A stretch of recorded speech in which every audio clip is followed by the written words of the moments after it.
So good news for you if you're watching this. I want to let you know the Jonas Brothers are back together. That's great news, seriously. Now, I'm a little bit ashamed to admit this, not really though. I am a huge Jonas Brothers fan. Since I think it was like third grade, my cousin came over and showed me their like CD in, I think it was like a PS2 at the time. We like went into the room and she's like, "You gotta see this." Ever since then, been a huge fan. But not only that, like it's not just for me about the music. It's really, everybody has this as a kid or even as an adult, like that thing that reminds you of like a good time or like kind of calms you down or makes you feel good. That's literally the Jonas Brothers music. Like anytime I hear it, it makes me feel good. I mean, I even use it before I go into like sales pitches or business meetings. I'm like, I'm gonna play this so I feel good because that's really what it's about. And really, looking back, Jonas Brothers, even that, because what I want to kind of relate this to, because it's a business thing, kind of, is how did the Jonas Brothers help me in business? What did they teach me? Looking back, I can see it now. I definitely didn't see it at the time because I was just a kid. But what I realized, when I was in like third grade, I was kind of tubby. Wasn't really athletic. There wasn't a lot of great things athletically about me. And I all of a sudden just got this desire, like, hey, I want to start playing football. I like football. And I want to be fast. And at the time, I remember this kid, Tyson, we raced, and I lost. And I was super embarrassed because I thought I was fast as a third grader, even though I don't know why I thought I was fast. I just thought I was fast, even though I had zero proof. Like in my head, I was fast. I wasn't fast in reality. I got beat pretty bad. And I was like really upset about that. So I was like, man, what can I do about that? And I started finding football, and I was like, man, I really enjoy football. And then my dad showed me this Barry Sanders highlight video.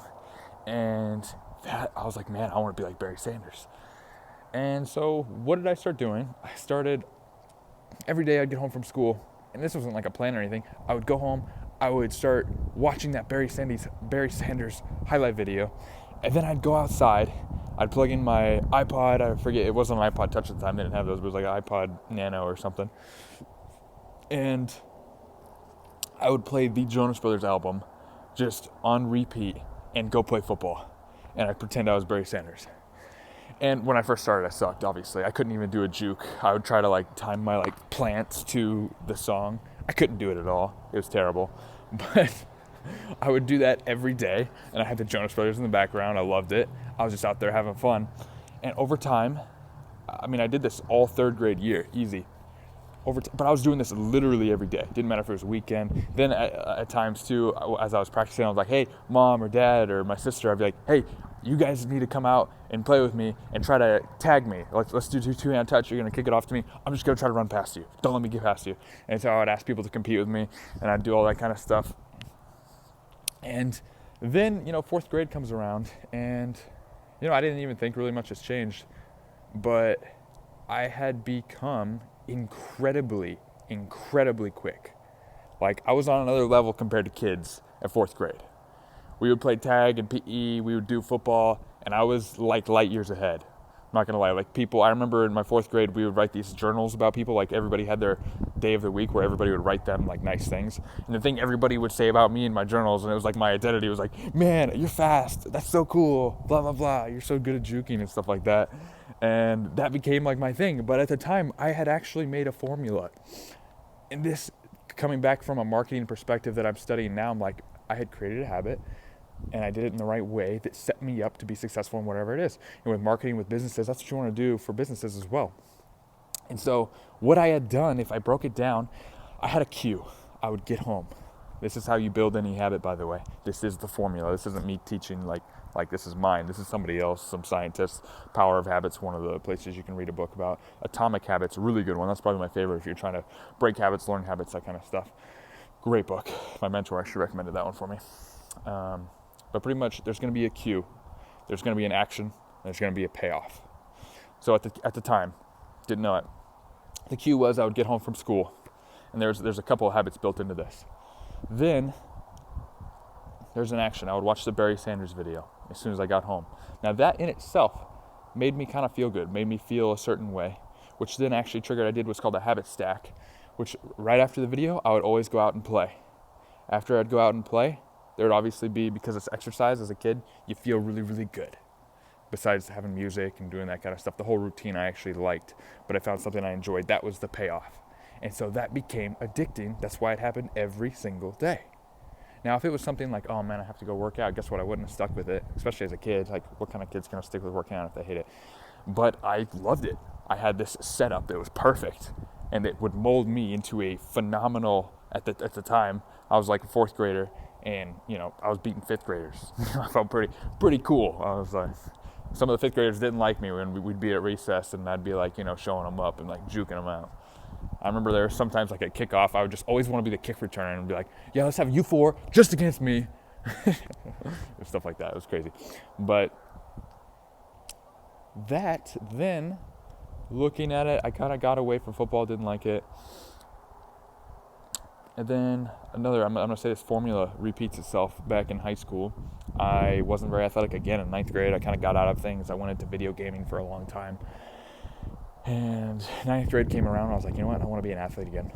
And so my ninth grade year, there was this kid who, his name was Gabe. Gabe. Totally forgot about him. Gabe Rodriguez, phenomenal athlete, super athletic. I was in his weights class, and he ended up breaking the vertical jump record. And I was like, man, that dude can jump. I want to jump.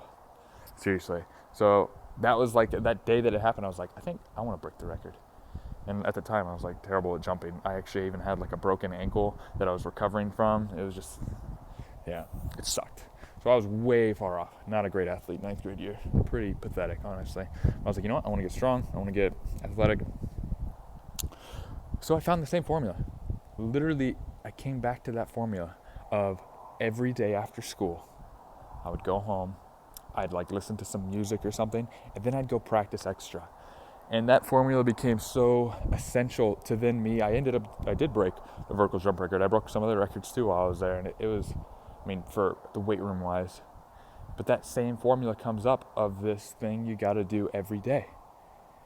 And so that's the same formula now. I have a new goal. I have a new set thing I want to do. The thing I want to be best at now isn't juking people out at recess. It isn't being the strongest in the weight room or jumping the highest or running the fastest. I still like to do those things. Like, I still think I'm fast. Boom, yeah, that's what I thought. But now I have a different goal. I want to be the best at helping people grow their business, marketing, sales. I want to be the best at that. So I'm in the process of building my own formula on how I'm going to do that. Because to be honest, I haven't found the perfect formula for me yet. I know I'm on my way, I'm getting there, and I'm putting together the pieces. But I know it has to be a habit. In order for you to be really successful at something, it isn't something you do 5 days a week. It's something you do every day. It's something that you are taking time to do, and it's not hard. Now, when I say it's not hard to be successful, that's not what I mean. I mean, the habit itself that's making you great every day is generally a small thing. Those 1 days at a time that I was juking, if you took just one of those, it meant nothing to me becoming really fast or me becoming really good at jukes or whatever. I love saying jukes. That's how I used to talk too. Like, yeah, I juked you.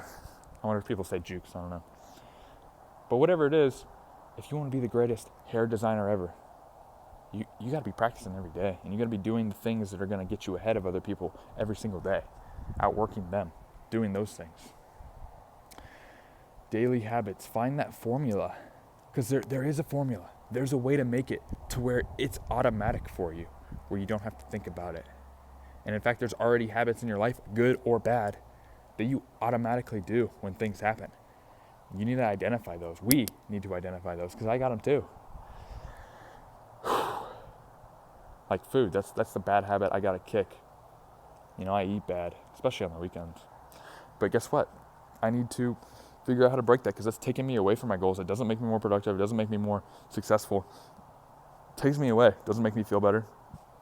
So if it's not helping me towards my goal, it needs to be cut out of my life. And I realize that. So I am fixing those things. And at the same time, trying to build that formula. But I did not know really what this talk was going to be about. Didn't have a plan for it. I just saw a documentary about the Jonas Brothers, and then I started like, whoa, they really had a significant impact in my life. It's kind of crazy.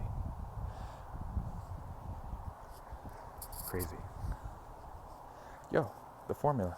But I gave you the formula.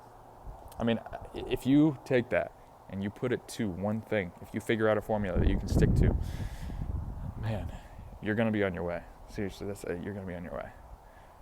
I promise you that. Like, that, the habit is definitely key.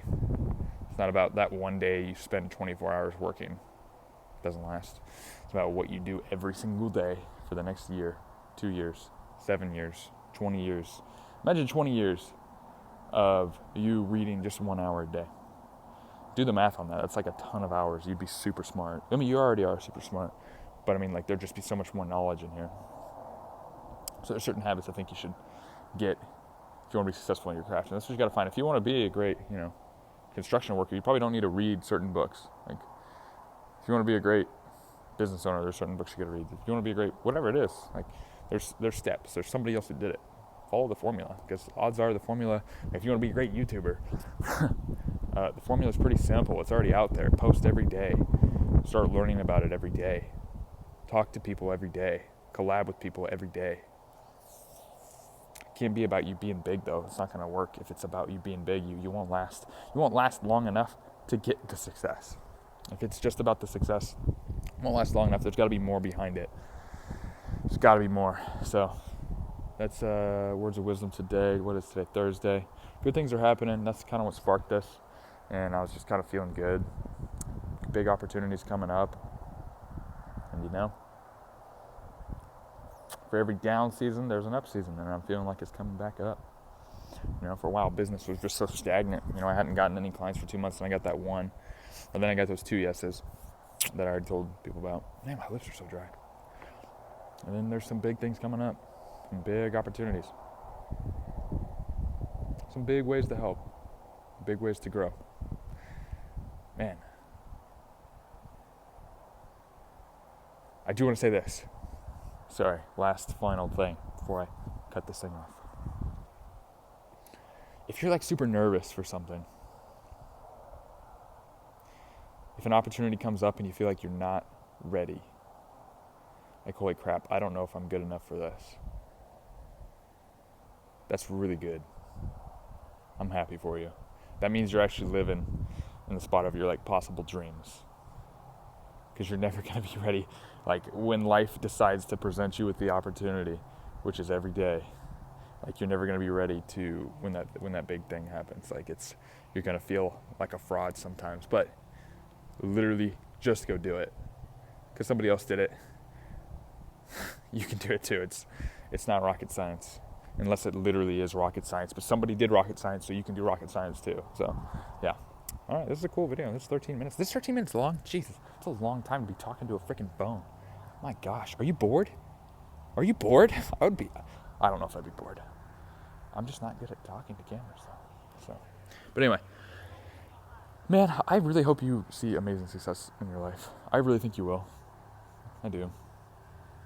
Just find the formula, stick to it. Even when people say it's hard or say that it's not worth it. It's not worth it to them. It's not their dream. It's yours. So stick with it. And as much as I'm talking to you, I'm talking to me too. Don't worry. So I don't think I'm on like a different level here. Like, no. I'm showing you this as a beginning stages entrepreneur.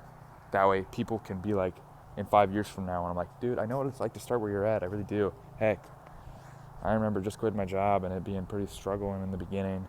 Got some good success, and then boom, crashed, and then was kind of stagnant for a while. Like, I know it. Like, I'm showing it. Frick. But yeah. All right. I'm always bad at ending. So, end.